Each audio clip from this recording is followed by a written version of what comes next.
Hello racing fans and a warm welcome to Trackside, proudly brought to you by World Sports Betting. Bet to the best, bet with WSB. Well, it is a very busy weekend when it comes to local racing.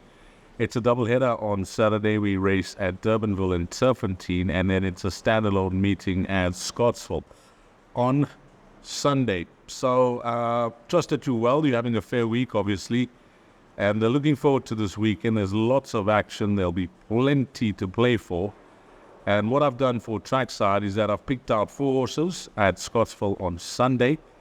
And it is a standalone meeting, so we're expecting some sizable pools. And I've done a pick 6 guide for Sunday as well.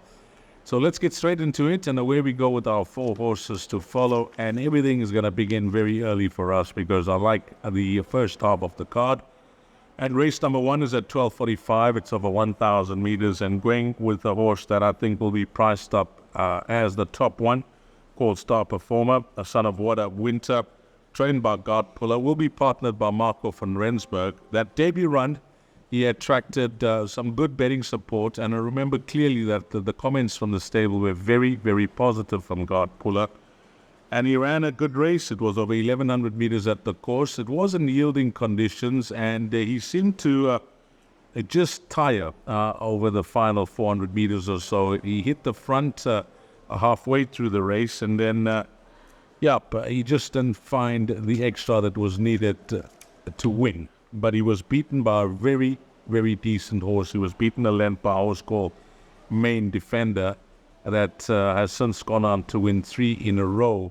And of course, running second, and a promising second to a very special horse in the Group 1 Premier's Champion Stakes called Sandringham Summit. So, nicely drawn at 2. I say nicely drawn because generally those low number draws are favored down the lane at Hollywood Bet Scottsville. So, number 2, Star Performer, although he's been off since March, we'll call it 5 months, I don't think he'll be wanted to be 100% ready to come through and win this, because when I had a look at the race runners, barring the first timers who are unknown in the field, there's really not much confidence that any of them give me. So number 2, Star Performer, and what we've seen him race first time out, and I don't know the reason for this 5-month break, but for whatever reason, hopefully he's fit well and ready to come back and put in a bold performance. All he needs to do is just repeat that debut run, and I think he'll be a very hard horse to beat. So race 1, horse number 2, Star Performer. Then on to race number 2. Now, in the second race, it's a merit-rated 92 handicap, fillies and mares over 1,000 meters, and it's a small field. But the runner I like here is number 5, Ancient Epic. Garrett van Zyle's horse with Atandiwem Gutla. Now, it's clear to see that he is a distance specialist. All 5 of his wins have been over 1,000 meters, but he seems to be a course and distance specialist as well. He's won 3 times over the course and distance from 8 starts for 2 seconds and a third. And he ended off, she ended off her season very well. Last 4 runs of her season, she was a winner, and she's had 3 second places. So she's in excellent form, and with Sweet Sympathy coming through to enhance the form line of her last start. Number 7, Ancient Epic, with a jockey that knows the horses back home. He is a stable jockey for Garrett van Zyle.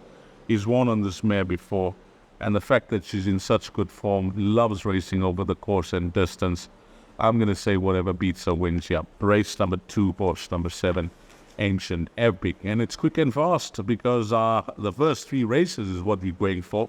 And in the third race, well, this horse called Jane's Vision, the daughter of Visionaire. She needed her first 2 starts. She didn't show too much, but she wasn't beaten too far off them. And then her next 2 runs, which are last 2 starts, she's come well at this track. She ran 4th behind Mama's Baby. And then last time out, that was arguably her best run to date. It was over the course and distance, and she ran a creditable second. I like the way she was finishing off that day when it was a big field of 60 runners that go into post. She was drawn down the middle. But she ran a very good race behind Full of Magic. Now, on that run behind Full of Magic, she has a lot of these horses that she takes on, again, beat namely numbers 5, 7, 10, 11, and 12, all finishing behind her. The plus is that she goes well at the course. She gets Rachel Vinegar claiming the 1.5 kgs. I have a slight concern, which is the lack of winners from our form lines, but then I had a look at the opposition, and I think one can say the same about the balance of the runners.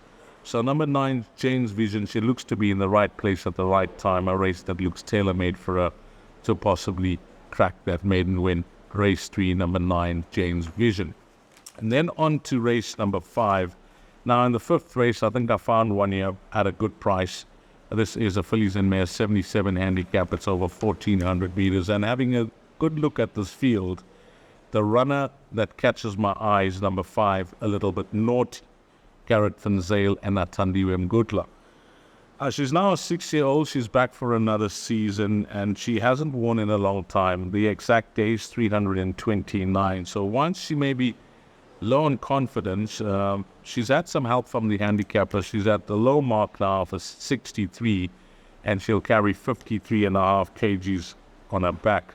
I've watched her closely at the last 2 runs where she's attracted some betting support, and they've been good runs. Both those races, I think she's just left too much to do at the business end of the race, but running on nicely behind Asposterki, and last time out, she was one of the faster finishers behind, rocking the time away. Now, all I want is that she finds herself in the first half of the field or sitting midfield turning into the straight, because I think that she does have a very good turn of foot. And whilst that next career win, which is her 4th career win, is long overdue, it looks like the right type of field for her. 53.5 on her back. Hopefully, she is not sitting towards the back of the field as she's been racing of late, and her form lines are looking good. Her last 2 runs, they've been winners from a form line. So, it all depends on how much of ground she has to make up, and I'm hoping it's a nice positive ride from draw 5 out of 10. And if she can find the finish over this 1,400 meter trip with a nice low weight, I'll make her the horse to beat, and I think that she will be priced up at a decent price. Race 5, horse number 5. A little bit naughty. So that's the 4. 2 trebles will be up on the World Sports Betting menu. And now to the pick 6, because I like the card on Sunday at Scottsville. And this is a pick 6 guide, so jot down the numbers. Race 3 is when this pick 6 will begin. Let me give you the time, 13:55, so 5 to 2. And in the first leg, we've gone with one of our horses that we've gone with on Trackside. We're going to banker number 9, Jane's Vision. So race 3, banker number 9. Leg 2 of that pick 6, which is over 1,400 meters. Number 8, Freedom Square, looks to be the right filly in the race, but I've run for cover there. I've included 3 horses, numbers 3, 5, and 8. Then on to race number 5, and we're going to banker this horse a little bit naughty. If she has to arrive at a decent price, that'll be a massive bonus in the pick 6. I'm going to banker number 5 a little bit naughty in that pick 6.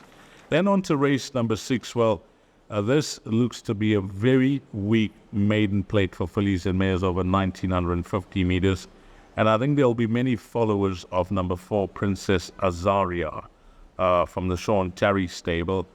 But in this race, I'm looking for a result, and we're playing for a result. So we're going to include numbers 1, 2, 4, 7, and 12. 1, 2, 4, 7, and 12.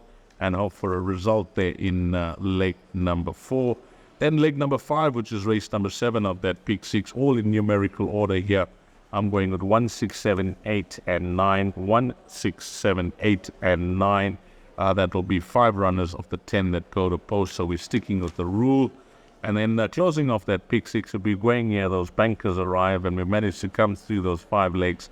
Well, here I'm going to go with numbers 2, 4, 7, 9, 11, 12, and 14. 2, 4, 7, 9, 11, 12, and 14, and that spend will be 525 Rand. Yep, 525 Rand will be a full unit of 52 Rand. 50, call it 53 Rand, will give you 10% of that pick 6. And that is it, guys. That is a wrap of Trackside for this weekend. As I mentioned, it's a busy weekend, a doubleheader on Saturday, Durbanville Turf and Team, but we have set our sights on Scottsville on Sunday, the 13th of August. 2 trebles will be up.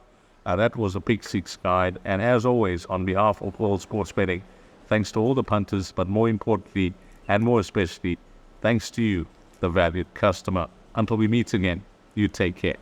Salani Gosh.